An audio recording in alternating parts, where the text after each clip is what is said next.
Welcome back to Odyssey of a Teenage Dirtbag, the true story of how a kid who once had nothing, no direction, and no shot built a life worth living. If you're new here, I'm glad you found us. If you like what you hear, I encourage you to go back and check out the story from the very first episode. This podcast is about what it really takes to climb out from rock bottom and why that's always possible. I'm your host, Michael. Let's get into it. This is episode 10, Failing Forward. I was grateful to have my son in spite of the otherwise crushing loss of divorce. For all the heartache and heartbreak, Rylan was worth every minute of it. At first I just had him on the weekends, but after a while I was taking him on the weeknights too due to Caitlin's work schedule and her desire to go out with friends in her free time. And so Rylan and I spent the majority of our days together. And being a parent soon became really the only true source of meaning in my life. I would look at this little blonde mess of hair who would look up at me with these beautiful blue eyes with little white teeth poking through his gums, and he'd say, "Daddy, I love you."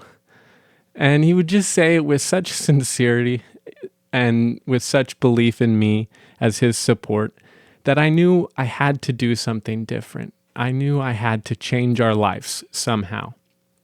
Really, at this point in my life, I was feeling like an abject failure. I was a high school dropout with a criminal record, and I was buried in debt with a failing marriage and a failing business. My prospects weren't looking very good.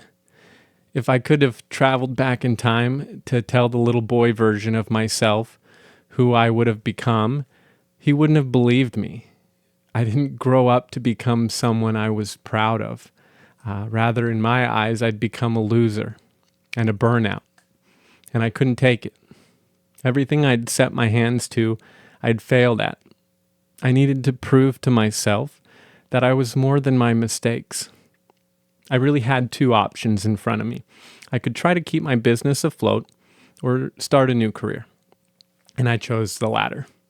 Now, at the time, I was still working on my business to the best of my ability, as it provided my sole means of an income, and I didn't have many other options or alternatives to keep food on the table.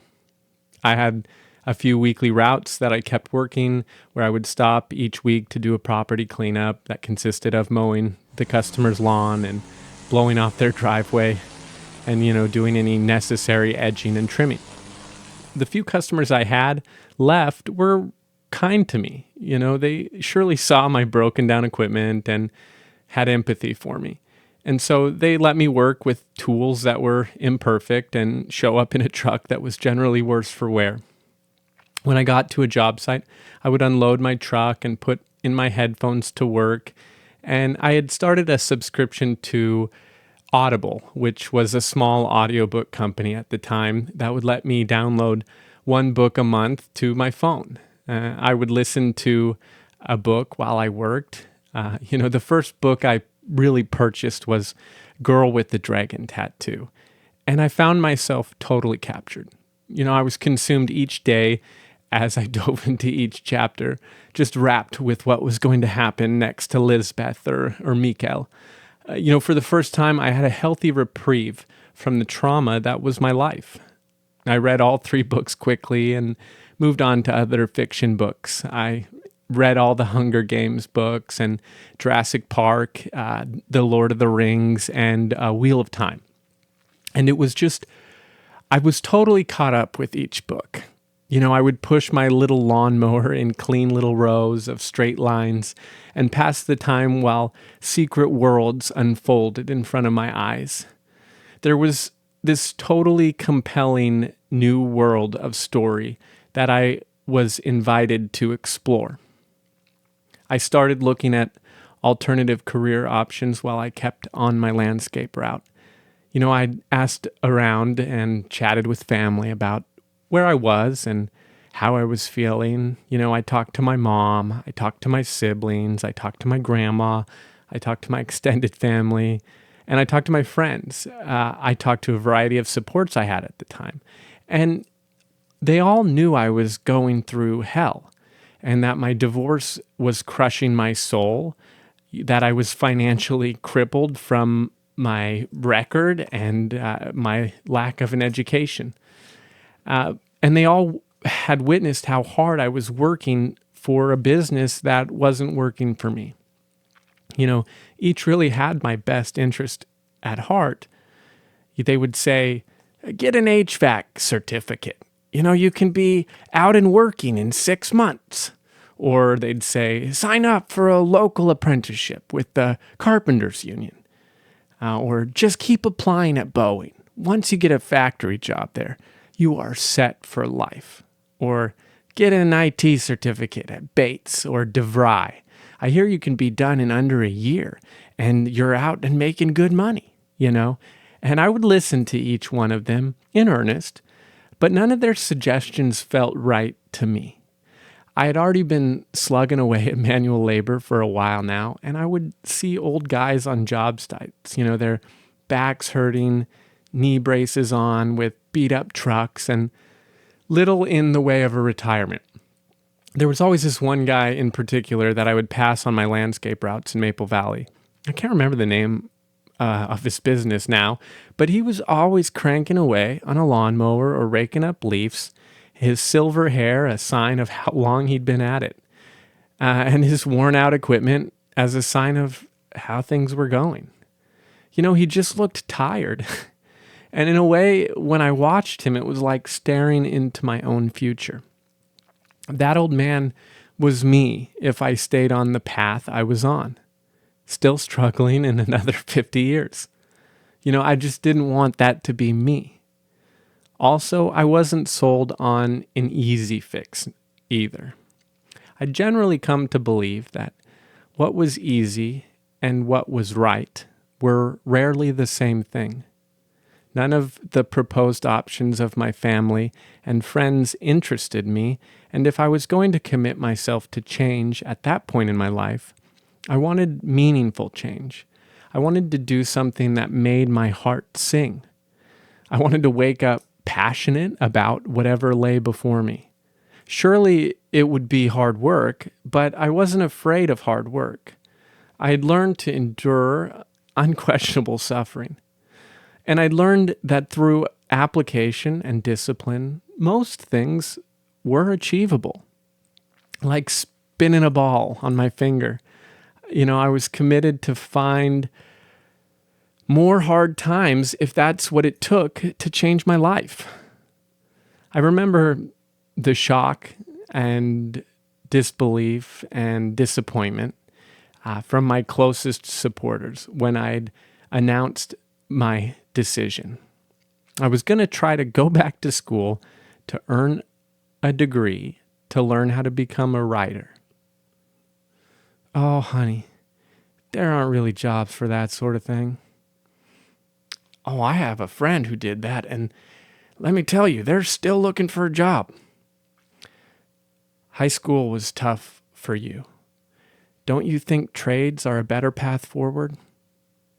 Michael, you have a kid, and you need to be thinking about what he needs before you are thinking about what you want. School takes time, a long time, and a lot of work. There is much better ways to start making money and supporting your family.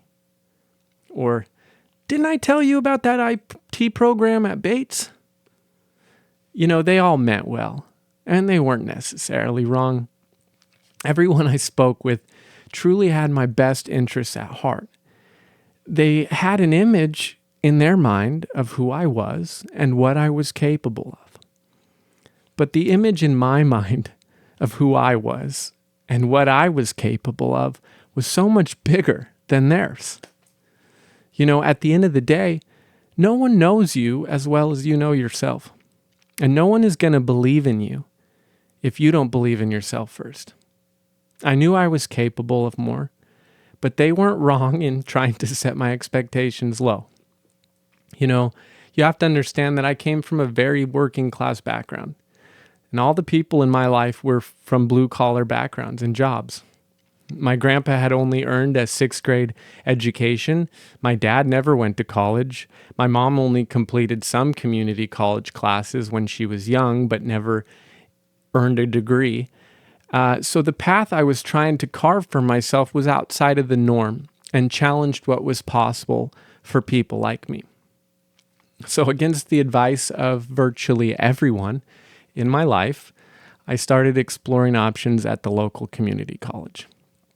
The first step in my enrollment process was taking an assessment test that they called the Compass test, which was intended to determine if you were at college level academically and where you would be placed in courses based on your score. I knew from studying for my GED that my weakest subjects were math and science, but that I was fairly strong in basic English. And that was exactly how my Compass test's results panned out. Before I could enroll in college level credit courses, I needed to take some adult basic education. And once I passed 2 or 3 of those classes, I would be eligible for college credit eligible math. I didn't have any financial resources at this time. I was living off a few $100s a week, and I had moved into a friend's house in Bonnie Lake where I was sleeping on a downstairs couch. I had an air mattress inflated for my son to sleep on, and we got by there for a time. I applied for financial aid using FAFSA and whatever resources I was directed towards by my campus's financial resources office. I was given a Pell Grant due to having a dependent and some other additional meager loan options that helped me pay for my courses and provide a small cost of living stipend. I met with a guidance counselor in the career office and based my stated interests in writing. He recommended that I pursue an AA or Associates of Arts degree, and he told me that if I worked really hard and I got really good grades after my first 2 years, or approximately 90 credits, that I could apply for a transfer degree to a big university where they have specialized writing programs, and that if that was the direction I wanted to take. Now, at the time, I just wanted to make something happen, and I was excited at the opportunity to prove myself and to prove to the world what I was capable of. I had a chip on my shoulder from the day I watched my entire high school class walk and graduate without me.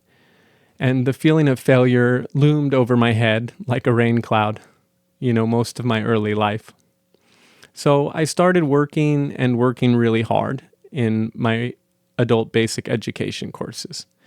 I found them challenging, and I would study my ass off for every test and just show up early every day. For every assignment or whatever lab day I had. I just tried to come prepared and to follow the instructions to the letter, When I didn't know something or I was confused, I just spoke up and asked questions. And they would sit down and guide me step by step through each of the math problems that I was struggling with. I sat near the front of the class instead of the back this time around. And, just trying to make something happen. I was also working on my music at the time, and I was in a little local band with a group of friends. I would use my free time to jam and write music, and then I would go to classes in the morning or evening and do it all again the next day. My band was called Law Office, like a play on the words la la la la la and office, law office, And I played guitar and sang, and I hoped that maybe our band would make it big or that it would be some vehicle for my success. But after a few months of bad songs and limited opportunities, we all sort of moved on to different projects. I think sometimes you are supposed to fail. That failure sometimes can be the best thing for us. And this was certainly one of those times. It was fun, but I wasn't a very good musician, at least not at the time. And it wasn't really the dream I had for myself. So it was just keeping me from focusing stronger on my more primary goals. I quickly finished my adult basic education courses with mostly A's and B's, and it was a huge boost of confidence that I desperately needed at that time. Suddenly it felt like I could really do this, like success was actually within my reach. For the first time in a long time, it felt like there was a real opportunity in front of me, And all I had to do was reach out and take it. That success was really in my hands. I'd convinced my brother Nathan and my friend Casey to consider coming to school with me. I'd explained the financial aid process and that it was easy to get enrolled after taking the assessment and that we could carpool to classes together. My brother and I were close, as was I with Casey. And neither of them really had any better career prospects than I had at the time. Nate had been working at Safeway and was looking for something different, and Casey was laid off from a machining job with his uncle in Sumner. And so they enrolled in classes with me. And Nathan and I would ride to campus together. We didn't have many of the same courses, but it was nice to see both of them around campus for a while and have friends to take breaks with or go on a walk with. Casey didn't last too long. We took theater production together and both starred in a play called All's Well That Ends Well by Shakespeare. I was Bertram and he was LeFou. It was a fun time where we were bonding, over learning lines or blocking for the production. He wasn't sure of a career trajectory, so he was sort of rounding things out with an AA until he sorted out a better sense of direction. But that better sense of direction never seemed to manifest. After some issues with financial aid and billing, he ultimately dropped out. Nathan started dating a girl named Marcia, and I met her and sort of had a bad feeling about her. Some of her friends later warned me that she was a bit of a runaround Sue, and I tried to warn him that she was potentially bad news bears. But he didn't want to hear it. Within a few months, she convinced him to unenroll from classes and to cut me out of his life. She started cheating on him with his friends and some other local guys. And when I tried to tell him about it, she'd convinced him that I was just out to get them and he needed to stop talking to me altogether. And so he did. And at the time, my brother was my closest support. My marriage had just ended. I was more alone in the world than I'd ever been. I was still wounded and suffering from the pain of my divorce, the loss, of a dream. My debt and my past failures were all looming over me. My uncle and grandfather, a couple of my biggest supporters, were both dead. And I knew I had to keep fighting for my son Rylan, but at the time I was just feeling so defeated, distressed, and destroyed that I just broke. Depression took me over, and I was fighting for my life every day I went to school. Fighting just to keep my head up, to just keep going without any guarantees that any of it would work. And so I just broke. And something in my body broke, and my throat stopped working. Chronic dysphagia was the official diagnosis. My gastroenterologist wasn't certain of the conditions that caused it. He'd speculated that I might have caught a viral infection that spread to my nerves in my esophagus, or that my personal stress overwhelmed my neurological systems and caused my peristalsis in my esophagus to lose function.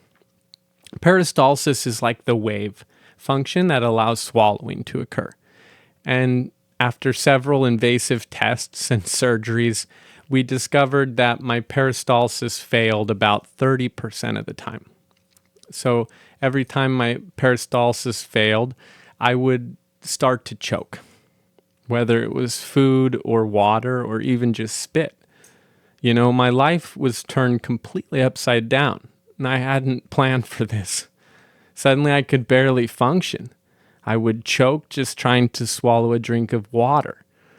I was in the hospital every other week for a few months straight due to stuck food or phlegm causing me to aspirate.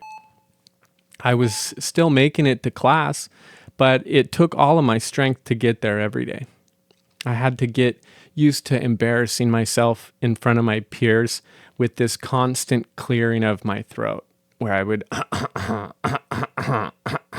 and it just was embarrassing because I was loud, and I just felt like everybody could hear me in these quiet classes when folks were trying to work. And, it was overwhelming. I would get these sudden rushed needs to leave so I could go cough before, the choking sensation took over completely. There seemed to be no real end in sight for me after seeing doctor after doctor, as most struggled with knowing how to support and help me. I'd emailed some support groups for swallowing issues, and I had reached out to UW Medicine begging for help.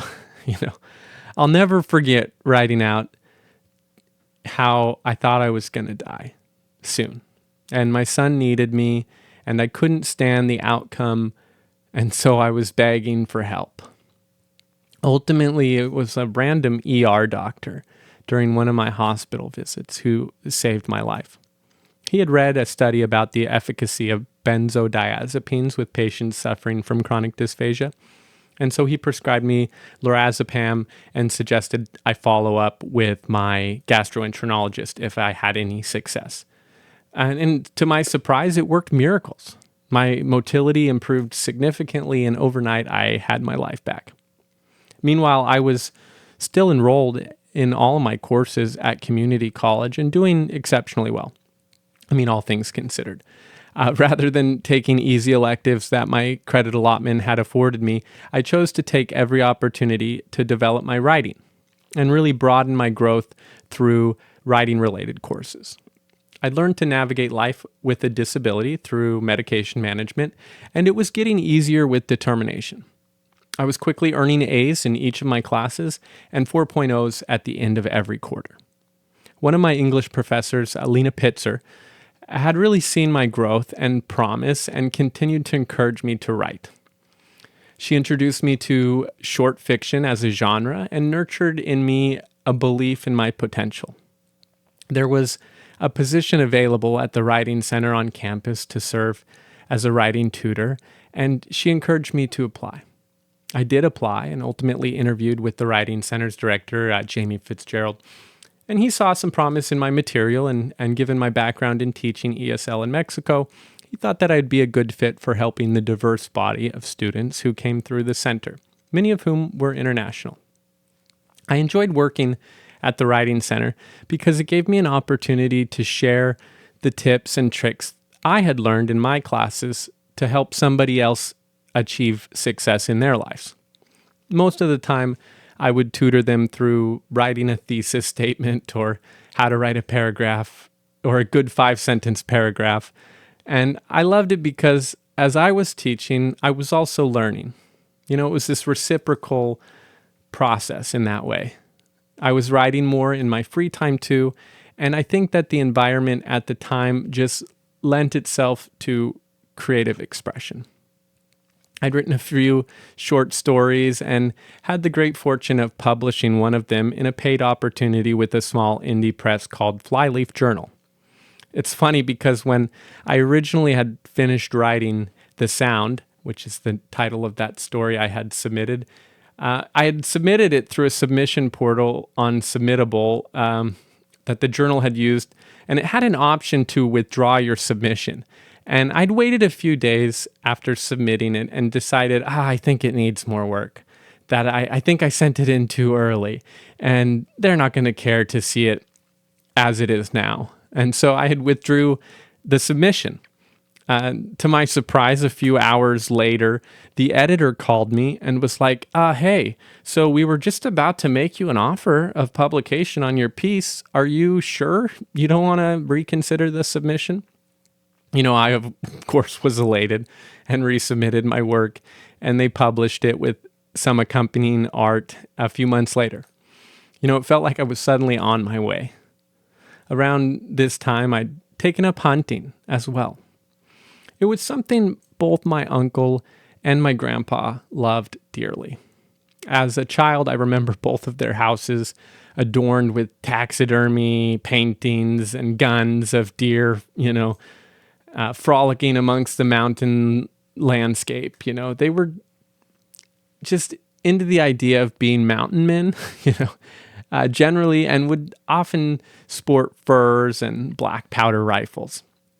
After they both passed away and no one in my family hunted, I felt a sense of obligation to them to keep the tradition alive and to not let it die with them. Also, it was kind of like spinning the basketball on my finger. It was hard, and I didn't know how to do it. And it felt like something I would only eventually succeed at with routine, practice, and discipline. So naturally, I took right to it. There was a challenge I found in every adventure outdoors, and pushing the limits of what I was capable of continued to help my confidence in myself grow. I would head out for days at a time with a gun and my backpack and travel deep into the Clearwater wilderness alone. The first night was always the most terrifying. I would imagine every branch breaking was aliens or some cougar ready to attack me in the night. But discipline and routine can overcome most of the worst fears. So I just stayed awake until sleep would finally take me. And after a while, sleep came easier and easier. I'd make primitive fires and set up primitive camps and just relished the physical challenge of being out alone in nature. All the while, my son was rapidly growing. And I guess I was growing too, in a different sort of way. We were growing together. He was a fountain of encouragement as I endeavored to pursue my studies. He would write me little messages from his school projects like, "My dad's my favorite person," with a picture of me, or "I love my dad more than anyone." And, I would just hang them on my wall, and they would inspire me to dig deep and to continue working on myself. I had wrote a little note that I kept in the drawer beside my desk, so I would see it every time I grabbed a pen, and it said, "Do it for Rylan."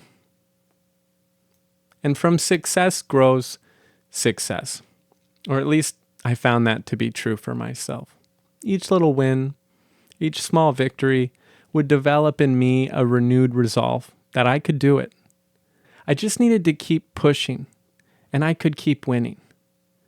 I continued to write short fiction, and I managed to publish a handful of stories with a variety of small indie presses. I also started writing my first book, a fantasy novel, while preparing for graduation.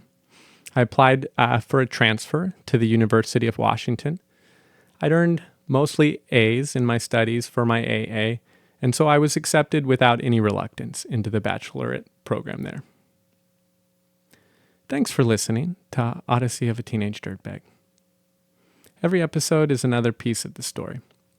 Proof that no matter how far you fall, there's always a way back up. If this episode meant something to you, share it. Like and subscribe below if you haven't already. And until next time, keep chasing the life you were meant to live.